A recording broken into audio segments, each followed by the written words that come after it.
संत शिरोमणि आचार्य गुरुवर श्री विद्यासागर जी महाराज की जय।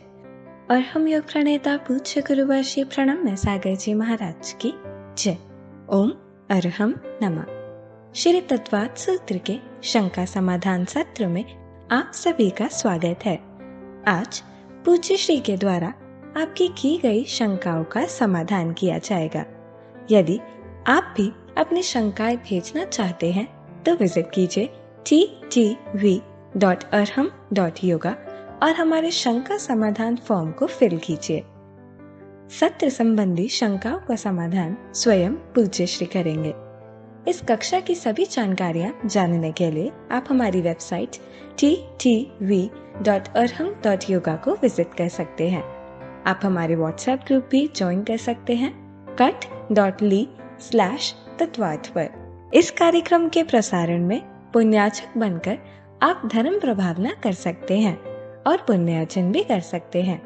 आप टीम अरहम को 9810436940 पर संपर्क कर सकते हैं। चलिए पूज्य गुरुवर के चरणों में चलते हैं। नमोस्तु मुनिषी। मुनिषी वंदना जी जैन सतना मध्य प्रदेश से पूछ रही हैं, नमोस्तु भगवान, सभी चंद्रमा और सूर्य की गलियां अलग अलग हैं या सिर्फ 15 और 184 ही हैं, जिसमें 2.5 द्वीप के सभी चंद्र और सूर्य परिभ्रमण? नहीं, ये तो केवल जम्बू द्वीप के लिए कही गई गलियों का विस्तार है, 15 और 184। बाकी जितने भी अलग अलग द्वीप हैं, लवण समुद्र अलग है, उसमें और दूना हो जाता है, फिर उसके बाद में झातकी खंड आदि द्वीप हैं, उन सबके जो है चंद्र और सूर्य की गलियां सबकी अलग अलग हैं और उनसे सबके 4 क्षेत्र भी अलग अलग होते हैं। नमोस्तु मुनिषी। मुनिषी पद्मश्री जी जैन इचल करंजी से पूछ रही हैं, नमोस्तु गुरुदेव, भवनवासी देवों के भवनपुर और आवास मध्यलोक में हैं, तो उसमें जो जिन मंदिर हैं वो मध्यलोक के अकृत्रिम जिनालयों में क्यों नहीं गिनते हैं? मध्यलोक में होते हुए भी जो वह भवनवासी देवों के मुख्य आलयों में वह स्थित हैं, तो वह भवनवासियों के स्थानों में कहे जाने वाले वह जिनालय होते हैं। अब अगर उन्हें हम इस तरह से कभी भी गिनते हैं तो हम ये नहीं कह सकते हैं कि ये जो भवनपुर और आदि में रहने वाले, उनमें उत्पन्न होने वाले ये जो जिनालय हैं, ये जिनालय की जो संख्या है ये भवनवासी देवों की संख्या में ही गिनी जाएगी। जहाँ कहीं पर भी भवनवासी देव होंगे, उनके जहाँ मूल स्थान बने होते हैं, उन मूल स्थानों पर जो अकृत्रिम जिनालय बने होते हैं वही भवनवासी देवों के जिनालय कहलाते हैं। 7,72,00,000 उन जिनालयों की संख्या है। तो अगर भवनवासी देवों के उन आलयों में जिनालय हैं, चाहे वो भवनपुर में हो या कहीं हो, तो वो भवनवासी देवों के ही गिने जाएंगे। मध्यलोक में अलग से उनकी गिनती नहीं होगी। नमस्ते। अर्पिता जी थानला से पूछ रही हैं, क्या हम ऐसा कह सकते हैं कि मिथ्या दृष्टि देव ही परीक्षा लेने आते हैं या सम्यक दृष्टि देव इन सब में नहीं उलझते? हाँ, बहुतायत से जो कथानक मिलते हैं उन कथानकों को देख करके हम ये समझ सकते हैं कि ज़्यादातर मिथ्या दृष्टि देव ही इस तरह की परीक्षा लेने के लिए आते हैं। कारण ये है कि सम्यक दृष्टि देव को तो विश्वास होता है, किसी भी तरह का कोई आश्चर्य है, राजा के अंदर कोई गुण है, कोई भी निशंकित आदि गुणों में कोई महानता को प्राप्त है, तो ये सम्यक दृष्टि देव के लिए आश्चर्य के कारण नहीं बनते। मिथ्या दृष्टि देव जो होते हैं वो जब सभा में बैठे हुए ऐसा कोई भी वर्णन सुनते हैं तो उन्हें आश्चर्य होता है, तो वह परीक्षा लेने के लिए आते हैं। इसलिए अधिकतर संभावना यही है कि मिथ्या दृष्टि देव ही परीक्षा करने के लिए आते हैं। नमोस्तु मुनिषी। मनोज जी जैन उदयपुर राजस्थान से पूछ रहे हैं, नमोस्तु मुनिषी, क्या बिना ज्ञान के भी ध्यान हो सकता है? बिना ज्ञान का मतलब आपका क्या है, ये समझ में नहीं आया। अगर बिना ज्ञान का मतलब ध्यान हो सकता है, इसके 2 अर्थ हो सकते हैं। जो आप ये तत्वार सूत्र आदि का ज्ञान है, श्रुत ज्ञान है, इस ज्ञान के लिए कह रहे हैं, या ज्ञान ही ना हो उस ज्ञान के लिए कह रहे हैं। तो ज्ञान ही ना हो ऐसा तो कभी संभव होता ही नहीं। ज्ञान तो सभी जीवों के पास होता है, मति ज्ञान, श्रुत ज्ञान सबके पास रहते हैं। तो ज्ञान के साथ ही ध्यान होता है, और उस ज्ञान में भी जो श्रुत ज्ञान होता है वो श्रुत ज्ञान विशेष ध्यान में काम आता है। इसलिए आपने देखा होगा शुक्ले चाद्य पूर्वविदः, यानी शुक्ल ध्यान आदि की जो स्वामित्व बताया गया है वो पूर्वविदों को बताया गया है, जिन्हें पूर्वों का ज्ञान हो, श्रुत केवली सदृश वह होते हैं। तो इसलिए ये बात स्पष्ट होती है कि ध्यान के लिए भी श्रुत ज्ञान की आवश्यकता होती है। और ज्ञान अगर आपके पास में श्रुत का नहीं होगा तो कुछ श्रुत का होगा, क्योंकि श्रुत ज्ञान अगर आपके पास में है तो वो काम तो करता ही रहेगा। अभी आप जिनवाणी की बात सोच रहे हैं, तत्वार सूत्र के विषय में क्वेश्चन आंसर कर रहे हैं, उसी टाइम में अगर आपका इसमें मन नहीं लगेगा तो आप अपने घर गृहस्थी के विषयों में क्वेश्चन आंसर करते रहेंगे, उसमें सोचेंगे, श्रुत ज्ञान तो आपका काम करता ही रहेगा। तो इसलिए अच्छा यही है, समझ में आए या ना आए अपने को पढ़ना चाहिए, है ना। और श्रुत ज्ञान को वृद्धि करके ही हम कुछ अच्छे ध्यान के योग्य पात्र बन सकते हैं। इसलिए आपको श्रुत ज्ञान की आराधना करनी चाहिए। तत्वार सूत्र जैसे महीनी ग्रंथों को सरल ढंग से जो प्रस्तुत किया जा रहा है उसे सीखने की अपने अंदर एक जिज्ञासा बनाए रखना चाहिए। सरला जी जैन पटना बिहार से पूछ रही हैं, गुरुदेव त्रय बार नमोस्तु, मैं अणुव्रत पाल रही हूँ, अब प्रतिमा लेने का मन हो रहा है, उसके लिए क्या करूँ, समाधान करिए। अणुव्रतों के अभ्यास के साथ साथ प्रतिमाओं का पालन करने के लिए प्रयोगात्मक तरीके से अभ्यास की आवश्यकता होती है। अणुव्रत के पालन करने में आपको बहुत ज़्यादा प्रयोग नहीं करने पड़ते, जो कुछ कर रहे होते हैं उस पर थोड़ी सी रोक लगानी पड़ती है। किंतु जब प्रतिमा पालन की बात करते हैं तो उसके लिए कुछ अभ्यास किया जाता है, और उस अभ्यास में सर्वप्रथम आपके लिए जो कठिन से कठिन बात आती है वो सिर्फ इतनी होती है कि हम शुद्ध भोजन और शुद्ध जल का उपयोग करने का पहले अभ्यास करें। शुद्ध भोजन का मतलब है मौसम के अनुसार, ऋतु के अनुसार 3, 5, 7 दिन की मर्यादित अन्न मसालों का सेवन करें। और शुद्ध जल से प्रयोजन है कि हम कुएं का या किसी भी स्थान के छने हुए जल का प्रयोग करें जिसकी बिलछानी अच्छे से हो सके। अगर ये 2 अभ्यास आप करने लगेंगे तो प्रतिमा पालन करने में कोई कठिनता नहीं है। इसलिए अणुव्रतों के साथ में इस तरह के अभ्यास करके आप प्रतिमा का मन बना सकते हैं। नमोस्तु मुनिश्री।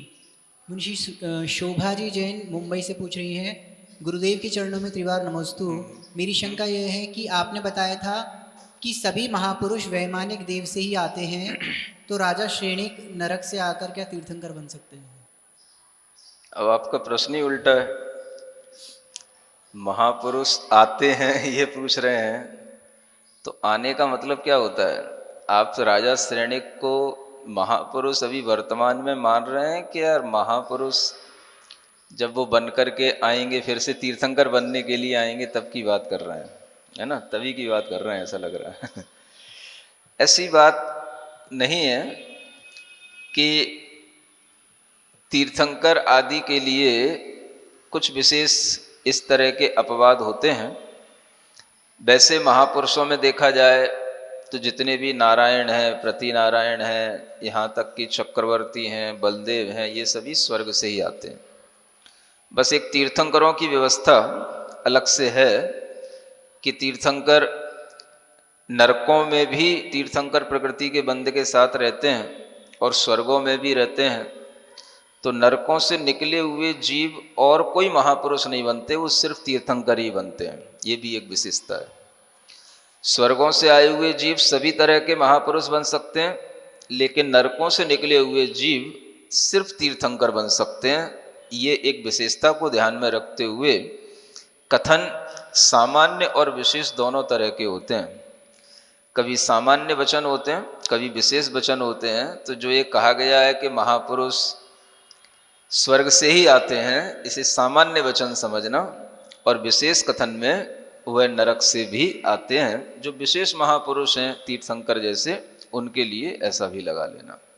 नमोस्तु मनीषी। अच्छी बात है, कम से कम आप बातें पकड़ते तो हैं।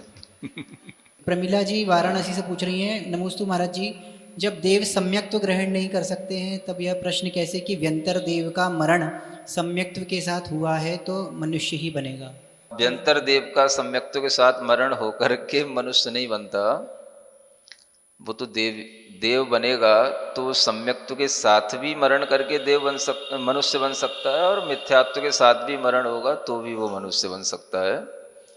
और रही बात उसके सम्यक दर्शन की, तो वो व्यंतर देव जन्म के समय पर सम्यक्त्व की प्राप्ति के साथ में वह जन्म नहीं लेता, लेकिन बाद में वह सम्यक दृष्टि बन सकता है अपनी पर्याय के अंदर। नमोस्तु मुनिषि। मुनिषि रीना जी जैन नियोगिनी बनकर देवियां ऊपर के स्वर्गों में जाती हैं, ये नियोग क्या होता है? इसे वो हाँ, ऊपर ले जाते हैं नियोगिनी उनको। बन करके ऊपर के देवों में जाती हैं। ये नियोग क्या भला है? ये नियोग क्या होता है? नियोग का मतलब यह है कि जो वहां पर देवियां बनी हैं उनका पहले से ही यह नियुक्ति उनकी हो जाती है कि ये इसी देव के साथ में होंगी या ये इसी देव की देवी बनेंगी। इस तरह का जो एक पहले से ही पूर्व निर्धारण हो जाता है, उसी का नाम आपको नियोग समझना चाहिए। अब जो देवियां वहां पर उत्पन्न होती हैं, वो नियोग किस कारण से बन जाता है?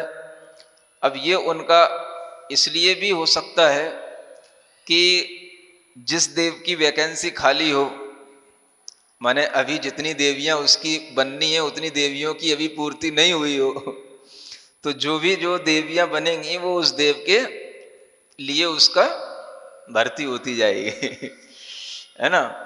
या जो जिस लेस्या वाली होगी, जिस तरीके के जिसका पहले से उसका कोई पूर्व से संबंध रहा होगा, तो वह देव और देवी उन दोनों को ही पता होता है कि ये किसके लिए हो और ये किसको वहां पर लेकर के जाएगा।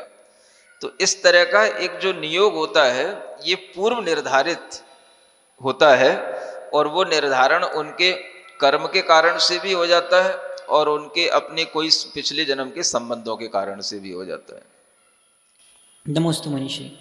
मुनिषि अलका जी जैन उदयपुर से पूछ रही हैं, नमोस्तु गुरुदेव, पर्याप्त और अपर्याप्त को इजी वे में जानना था। इसी वे में जानने के लिए आप रोटी तो बनाते ही होंगे, और रोटी बनाते हुए आप जब लोई बनाते हैं और लोई बनाने के बाद में भी वह रोटी बन जाए, कोई जरूरी नहीं होता, क्योंकि अगर उस लोई बनाते समय उसमें अगर कहीं पानी ज़्यादा लग गया, आटा में पानी ज़्यादा हो गया, तो वो लोई बनने के बाद में वो उसका रोटी का आकार नहीं बनेगा या वो चके पर चिपक जाएगी तो वह पूरी नहीं बन पाई। पूरी नहीं बनी, इसका नाम है कि वह पर्याप्तियां उसकी पूर्ण नहीं हुई, और अगर वह पूरी बन गई तो इसका नाम है कि उसकी पर्याप्तियां पूर्ण हो गई। इसी तरीके से जो जीव जिस तरह की अपनी इंद्रियों को पूर्व जन्म से लेकर के आया है कि हमें इस इंद्रिय वाला जीव बनना है ना, उसकी पर्याप्तियां उसके अनुसार होंगी, और उन पर्याप्तियों की यदि वो पूर्णता कर ले तो वह भी पूर्णता उसके पर्याप्त नाम कर्म के उदय से ही होगी। लेकिन अगर पूर्णता करता है तो वो पर्याप्तक कहलाता है, और उन पर्याप्तियों की पूर्णता न कर पाए तो वह अपर्याप्तक कहलाता है। यही इजी वे में समझना, कोई भी कार्य आप कर रहे हैं अगर वो कंप्लीट हो गया तो इसका मतलब है वो पूर्णता हो गई, उसी का नाम पर्याप्ति है, और अगर वो इनकम्प्लीट रहा तो उसी का नाम अपर्याप्ति है। मुनिश्री अर्पिता जी थांडला से पूछ रही हैं, नमोस्तु गुरुदेव, घात आयुष्क के बाद भी आयु में उत्कर्ष दोबारा हो सकता है क्या, या घातायुष्क मृत्यु के समय का अंतिम परिणाम होता है? हाँ, घातायुष्क होने के बाद भी ये प्रक्रिया जीवन में कई बार आ सकती है। आप एक आयु का अपने संकलेश से घात भी कर सकते हैं, पुनः विशुद्धि बढ़ जाए तो आप उसकी वृद्धि भी कर सकते हैं। इस तरह की प्रक्रिया एक जीवन में कई बार बन सकती है। इसलिए घातायुष्क जो है अपनी आयु को बढ़ा भी सकता है, जरूरी नहीं है कि मरण के समय पर ही घातायुष्क होता है, ऐसा नहीं है। नमोस्तु मुनिषि। मुनिषि अर्पिता जी थांडला से फिर से पूछ रही हैं, नमोस्तु गुरुदेव, द्वैत्य उपासना और अद्वैत्य उपासना में क्या अंतर है? द्वैत उपासना का मतलब होता है जब उपास्य और उपासक ये दोनों चीजों में भेद होता है तो वो द्वैत उपासना कहलाती है। उपासक का मतलब होता है उपासना करने वाला। जैसे मान लो हम भक्त हैं और भगवान हमारे लिए उपास्य हैं। तो हम उनके उपासक कहलाए, भगवान हमारे लिए उपास्य हो गए। तो जब तक हमें ये भेद रहेगा कि ये हम भगवान की भक्ति कर रहे हैं, हम भगवान की भक्ति कर रहे हैं, जब तक हमें ये द्वैत सामने रहेगा, द्वैत माने दो का भाव सामने रहेगा, एक मैं और एक भगवान, तो वो कहलाएगी द्वैत उपासना। और वही भक्ति करते करते इस तरह का परिणाम हो जाए कि हम भूल ही जाएं कि भगवान हम में है या मैं भगवान में हूं। इस तरह का जो परिणाम भक्ति के साथ होता है, ध्यान के साथ होता है, तो जिसमें सिर्फ एक रूपता का प्रतिभास होने लग जाता है। जो मैं हूं सो है भगवान, और जो वो है सो मैं भगवान। जब तक कहोगे तब तक तो द्वैत है, लेकिन ये जब एक फीलिंग आने लग जाए, उसमें अनुभूति का विषय बन जाए, तो ये कहलाएगी अद्वैत उपासना। इसको अद्वैत उपासना कहा जाता है, जिसमें दो का भेद मिट जाए, उसको अद्वैत उपासना कहते हैं। नमोस्तु मुनिश्री। मुनिश्री विमला देवी मेहरौनी से पूछ रही हैं, क्या विग्रह गति में क्षायिक सम्यक्त होता है और राजा श्रेणिक नरक से निकलकर सीधे मुक्ति पाएंगे या वैमानिक देवों में जाएंगे? विग्रह गति में भी क्षायिक सम्यक दर्शन होता है, क्योंकि क्षायिक सम्यक दृष्टि जो मनुष्य होगा वह मरण करके जिस भी गति को जाएगा, देव गति को जाएगा, तो विग्रह के साथ भी जा सकता है। तो विग्रह गति में भी क्षायिक सम्यक्त के साथ ही जाएगा, क्योंकि क्षायिक सम्यक्त एक ऐसी परिणति है जो आत्मा में एक बार क्षायिक रूप से कोई भी परिणति हो जाती है तो वह फिर कभी भी मिटती नहीं है। जन्मांतर में भी जाएगा तो उस परिणाम को अपने साथ में लेकर के जाएगा। राजा शरणिक का तो नरक से निकलने के बाद में तीर्थंकर बनने का सिद्धांत ग्रंथों में लिख रखा है, तो वैमानिक देवों की कोई बात नहीं है। शायद आपको मन में आ रहा होगा कि वो नरक से निकल करके तीर्थंकर ना बने, पहले वैमानिक देव बन जाए फिर तीर्थंकर बन जाए, ऐसा नहीं है। नरक से निकले हुए जीव भी डायरेक्ट तीर्थंकर बनते हैं, जिन्होंने पहले से तीर्थंकर नाम कर्म का बंद कर रखा हो। नमोस्तु मुनिश्री। मुनिश्री उषा जी जैन शिकोहाबाद से पूछ रही हैं, नमोस्तु मुनिराज, पुद्गल द्रव्य और अजीव तत्व में क्या अंतर है, कृपया समझाइए। अजीव में बहुत सारे द्रव्य आ जाते हैं, लेकिन पुद्गल में सिर्फ पुद्गल ही आता है। यूँ कह सकते हो कि जो जो अजीव है वो सभी पुद्गल नहीं होता है, किंतु जो जो पुद्गल होता है वह अजीव नियम से होता है ना। जैसे जो जो फल होता है वह सब आम नहीं होता है, लेकिन जो जो आम होता है वह फल अवश्य होता है। नहीं समझ आया? नहीं समझ आया? इसमें क्या बात हो गई? तो इसी तरीके से अजीव द्रव्य के कई भेद हैं। अजीव द्रव्य, धर्म द्रव्य भी जो जीवत्व से रहे तो वो अजीव है। तो धर्म द्रव्य भी है, अधर्म द्रव्य भी है, आकाश द्रव्य है, काल द्रव्य है, ये सभी अजीव द्रव्य हैं, लेकिन ये पुद्गल नहीं है। तो पुद्गल अजीव है, लेकिन अजीव जो है कई प्रकार के होते हैं। इसलिए पुद्गल में तो अजीवपना घटित होता है, लेकिन जितने भी अजीव हैं वो सभी पुद्गल नहीं होते हैं। ऐसा अंतर आपके दिमाग में रहना चाहिए। उदाहरण से समझ में आ सकता है, और भी उदाहरण इसके तो बहुत सारे उदाहरण बन सकते हैं, है ना। अरे कोई भी उदाहरण, समझ आ रहा है, कोई भी उदाहरण बन जाएगा। ऐसे व्यापकता वाले उदाहरण जिसमें व्यापक और व्याप्य का संबंध रहता है, वो इसमें कोई भी उदाहरण फिट बैठ जाएगा। नमोस्तु मुनिषी। मुनिषी अर्पिता जी थांडला से पूछ रही हैं, नमोस्तु गुरुदेव, कुंडली में राहु और केतु हमेशा एक दूसरे के विपरीत अर्थात आमने सामने होते हैं, जबकि आगम के अनुसार केतु सूर्य के विमान के नीचे और राहु सूर्य और चंद्र के विमान के बीच में होता है। ऐसा लग रहा है कि आप ये समझ रहे हैं कि जो ऊपर ब्रह्मांड में होता है वही डायग्राम नीचे आपकी कुंडली में बनाया जाता है। ऐसा थोड़ी ना होता है। उस ज्योतिष में जो कुंडली बनती है, उसके जो भाव होते हैं, उसमें जो ग्रहों की फिटिंग होती है, उसका एक गणित अलग है। और जो ये ऊपर चंद्रमा के नीचे और सूर्य के नीचे जो ये राहु केतु के विमान है, ये एक शाश्वत सिद्धांत है, ये अलग है। इसकी तुलना आप इस तरह से ना करें कि जैसे ऊपर मैपिंग हो रही है वही नीचे हम उसका डायग्राम बना रहे हो, ऐसा नहीं है। ये अपनी भूल है। सिरिजिणवाणी जग कल्याणी जग जन मदतम मोहरी जनमण हारी गढ़हर हारी जम जरा भव रोग हरि तिथियराणम दिव्यझुणिम जो पढ़ई सुणई मय्ये धारई राणम सौख मणंतम धरिय सासद मोक्ष पदम पावई सासद मोक्ष पदम पावई।